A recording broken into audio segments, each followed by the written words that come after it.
Hello everyone. This video lecture, it's going to be very brief. This is just going to give you a very quick general overview of realism and magical realism so that you are prepared to read A Good Man is Hard to Find by Flannery O'Connor and A Very Old Man with Enormous Wings by Gabriel Garcia Marquez.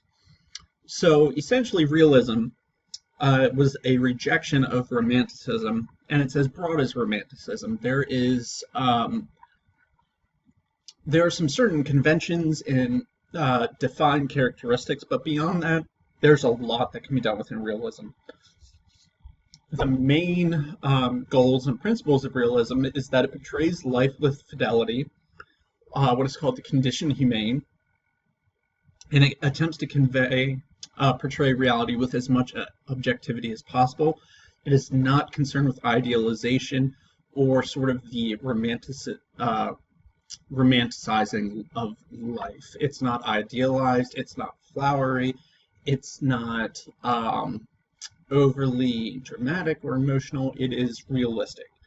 And it is heavily influenced with the philosophical thoughts and theories that emerged around that time.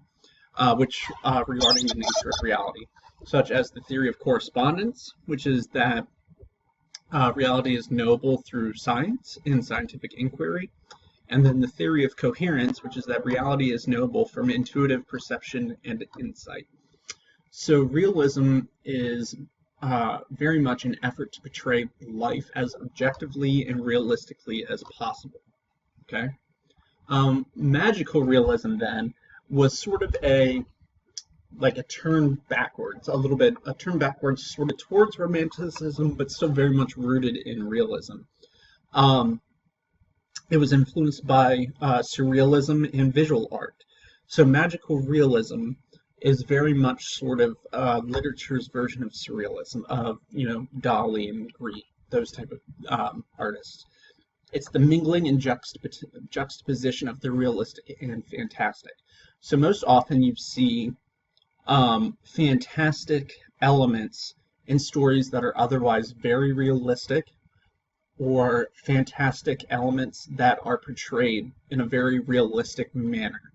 It often employs bizarre, labyrinthine narratives, dreams and myths, the paranormal, supernatural, surrealistic description, the horrific, and the inexplicable.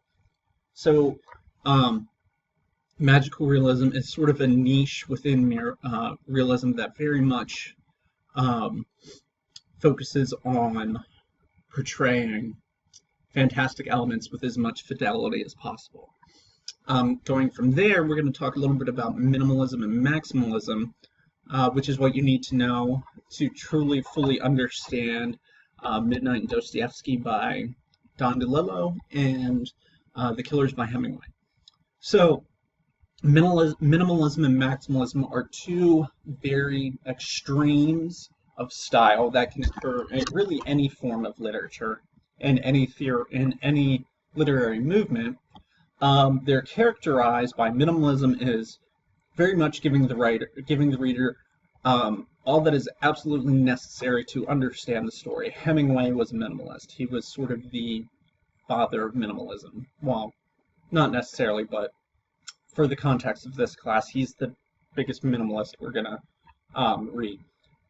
And then maximalism is the complete opposite. Maximalism is often characterized by long, elaborate descriptions, and this is an effort essentially to make the reader see everything that they need to see, but then the reader sort of interprets the meaning of all of that. So minimalism, it's often associated with realism, modernism, and then some postmodernism. Some postmodernists are minimalists like Chuck Palahniuk, Bret Easton Ellis. But then modernism is very much characterized. Well, minimalism is very popular within modernism. Hemingway, Bukowski, Raymond Carver, Amy Hempel, Grace Paley, very, very minimalist in their writing. We're going to get into a little bit more of the details of this with iceberg theory here in a moment. It's characterized by word economy, surface detail, simple sentence structure and vocabulary, and the allowance of context to dictate the meaning. Hemingway very much believed that you only give the reader absolutely what is necessary and they will piece together the meaning. Maximalism is associated mostly with postmodernism and with some romanticism. Don DeLillo, Cormac McCarthy, Thomas Pynchon, David Foster Wallace, very, very popular maximalists. Bret Easton Ellis went through a little bit of a maximalist period. Myself, I am a postmodernist and tend to be pretty maximalist in my own writing. It's characterized by excess and elaboration, and a grossness in quality and quantity.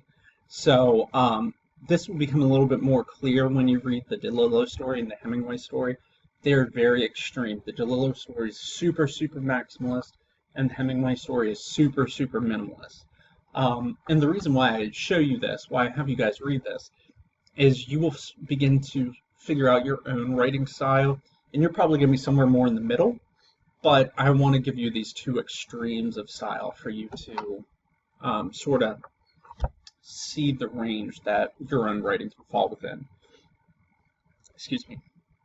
And then iceberg theory. This is an important component of minimalist, but it's an important component of creative writing in general. It was developed by Hemingway, and essentially it is that the reader must also read what isn't written. They need to read what's in between the lines.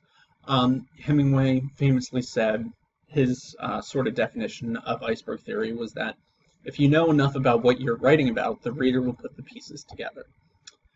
Show, don't tell. We're going to talk about this a lot. This is kind of a cliche in creative writing, that you don't explain things to the reader. You show them examples, and the reader will then figure out the meaning. Rather than saying Amy was sad, you would maybe describe her facial expression, the way she stares off into the distance, the way her eyes are unfocused, but sort of off in the mid-distance or something like that. Maybe the way her mouth is like curved. You're showing these facial expressions which convey sadness without explaining it to the reader. This forces the reader to be more active, to be more of a participant. And then Hemingway also said, this is a bit extreme, but I think it's a good way to conceptualize this, that when you're writing a story, you actually only write down 30% of it. The text, the actual physical words on the page, is only 30% of the story. The other 70% is what the reader creates as they read. The deeper meaning, the themes, reading in between the lines, all of those things. This should help you go into the readings for this week by giving you some of the contextual information that you need.